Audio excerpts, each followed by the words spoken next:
इस दफा Chinese embassy जो भारत के अंदर है और जो चाइनीज कॉन्सुलेट्स भारत के अंदर हैं, उन्होंने मोर देन 85,000 वीजाज जारी किए हैं इंडियन शहरियों को।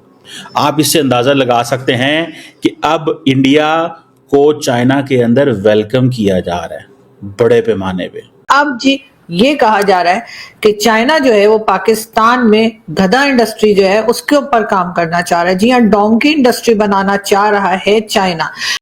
चाइना का तो मसला एक एक्सट्रीम है कि अंदर से भी उनको खतरा। लेकिन अगर आप सुनेंगे इंडिया के कॉमर्स मिनिस्टर, वो कहते हैं कि India will continue to stop और to restrict investments from China.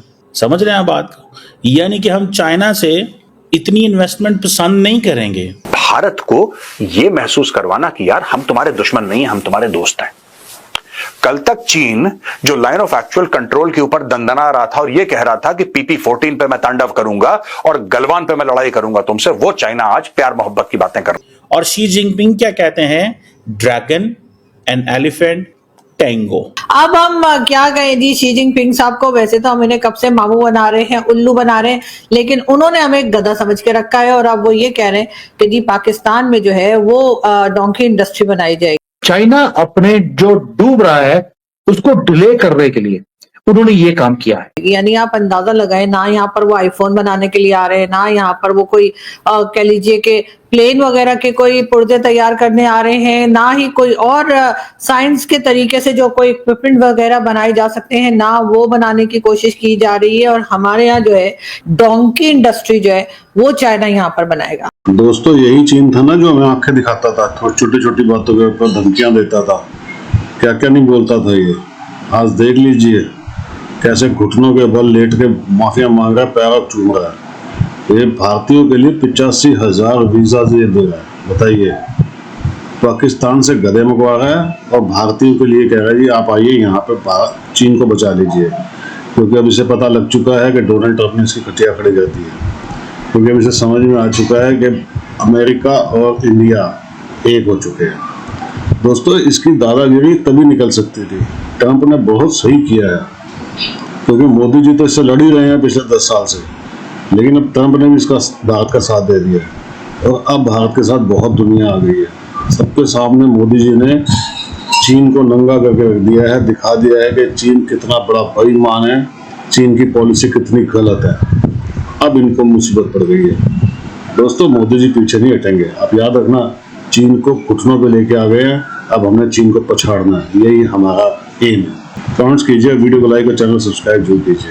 इस दफा चाइनीज एम्बेसी जो भारत के अंदर है और जो चाइनीज कॉन्सुलेट्स भारत के अंदर हैं, उन्होंने मोर देन 85,000 वीजाज जारी किए हैं इंडियन शहरियों को, जो कि एक बड़ी तादाद है। आप इससे अंदाजा लगा सकते हैं कि अब इंडिया को चाइना के अंदर वेलकम किया जा रहा है बड़े पैमाने पे। लेकिन अगर आप सुनेंगे इंडिया के कॉमर्स मिनिस्टर, वो कहते हैं कि India will continue to stop और to restrict investments from China. समझ रहे हैं आप बात को? यानी कि हम चाइना से इतनी इन्वेस्टमेंट पसंद नहीं करेंगे। और शी जिनपिंग क्या कहते हैं? Dragon and elephant Tengo. अब शी जिनपिंग के ऊपर लग गई है 145% टैरिफ। इंडिया एक बड़ी मार्केट है, मैं इस हालात मैनेज कर लूं और मैं इंडिया को इंडो पैसिफिक में ना जाने दूं और मैं अपने अगेंस्ट कोई अलायंस ना बनने दूं। That was the mindset of Xi Jinping.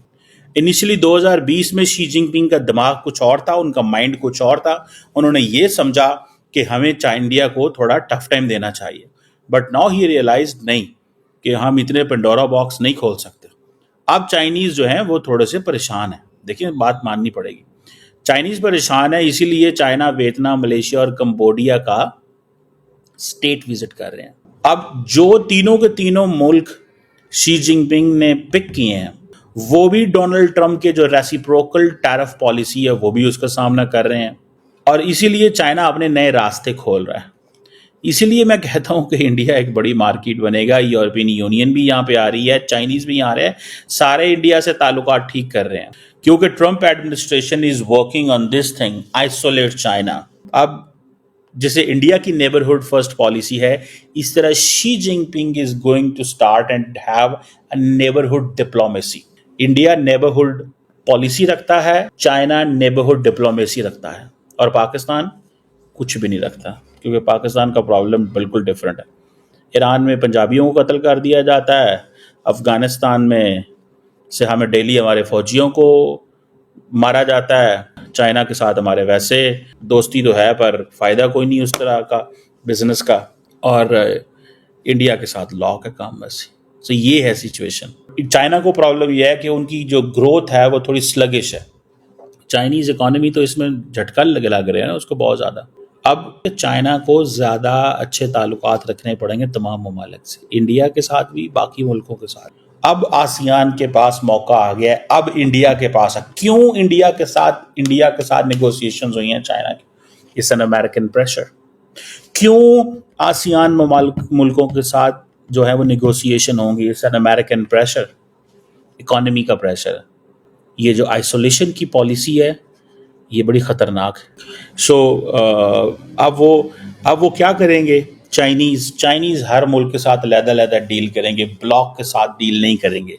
The more they deal with the bloc, the more weak they will be. So it's better to deal individually with everyone. That's why he is visiting independently, in a separately जा रहे हैं। Cambodia में मैं पढ़ रहा था, Xi Jinping 2016 में गया था, so he is going after 9 years। Malaysia में 2013 में गए थे। अमेरिकन क्या कहेंगे? ट्रम्प क्या कहेगा? लुक, जो तुम मिलिटरीली करना चाहते थे, जो तुम अरबों डॉलर में कोरिया, जापान, ऑस्ट्रेलिया को मिलिट्री हार्डवेयर दे के करना चाहते थे, या जो तुम अपने ऊपर इन्वेस्ट करना चाह रहे थे, मैंने उनको कमज़ोर कर दिया। ट्रम्प साहब ने एक जो जैसे कहते हैं ना अनसर्टेनिटी पैदा करके चाइना को एक मुश्किल में डाला है। चाइना इज मुश्किल में है, 100% नहीं मुश्किल में। उनके पास वो जैसे कहते हैं ना, because of this sluggish growth they find that there is a downward spiral। आप क्या समझते हैं, वो नरेंद्र मोदी के साथ एवं तैयार हो गए बात करने के लिए? ये जो ट्रम्प के जो थे मेयर्स जो थे, इससे पहले ही उन्होंने फैसला कर लिया कि हमें इंडिया के साथ अपने मामला ठीक करने हैं।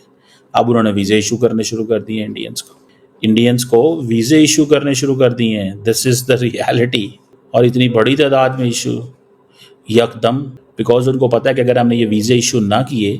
अब जी ये कहा जा रहा है कि चाइना जो है वो पाकिस्तान में गधा इंडस्ट्री जो है उसके ऊपर काम करना चाह रहा है। जी हाँ, डोंकी इंडस्ट्री बनाना चाह रहा है चाइना। अब हम क्या कहें जी, शी जिनपिंग साहब को वैसे तो हम इन्हें कब से मामू बना रहे हैं, उल्लू बना रहे हैं, लेकिन उन्होंने हमें गधा समझ के रखा है। और अब वो ये कह रहे हैं कि जी पाकिस्तान में जो है वो डोंकी इंडस्ट्री बनाई जाएगी। यानी आप अंदाजा लगाएं, ना यहाँ पर वो आईफोन बनाने के लिए आ रहे हैं, ना यहाँ पर वो कोई कह लीजिए कि प्लेन वगैरह के कोई पुर्जे तैयार करने आ रहे हैं, ना ही कोई और साइंस के तरीके से जो कोई इक्विपमेंट वगैरह बनाए जा सकते हैं, ना वो बनाने की कोशिश की जा रही है। और हमारे यहाँ जो है, यहाँ तक कि आर्टिफिशियल इंटेलिजेंस के लिए भी चाइना हमारे साथ काम नहीं कर रहा है। उसके बजाय हमें कहा जा रहा है कि जी हम डोंकी इंडस्ट्री जो है वो चाइना यहाँ पर बनाएगा। अब इसी से आप अंदाजा लगाइए कि हम कितनी तेजी के साथ प्रोग्रेस कर रहे हैं, और चाइना जो है उसने हमें क्या समझ के रखा। दुनिया हमें अब पहचान चुकी है, दुनिया को पता लग गया है पाकिस्तान के ऊपर बहुत ज्यादा कर्जा चढ़ गया है, लोन बहुत ज्यादा बढ़ गया है सारी दुनिया का, और हमारे पास डॉलर नहीं है, हमारे पास पैसा नहीं है वापस करने के लिए। तो कोई बड़ी बात नहीं है, पाकिस्तान में गधे बहुत हैं, हम वो गधे चाइना को दे सकते हैं। पाकिस्तान में स्ट्रीट डॉग्स बहुत हैं, हम वो सारे कुत्ते जमा करके जो है वो चाइना को दे सकते हैं। और इस तरीके से होगा ये कि हमारा लोन जो है वो भी उतर जाएगा, और उसके साथ हमारे पास इनकम भी आ जाएगी मोटी, इसलिए कि हमारे यहाँ तो कह लीजिए कि गधों की भी कोई कमी नहीं है, और उसके साथ साथ कुत्तों की भी कोई कमी है, स्ट्रीट डॉग्स की भी कोई कमी नहीं।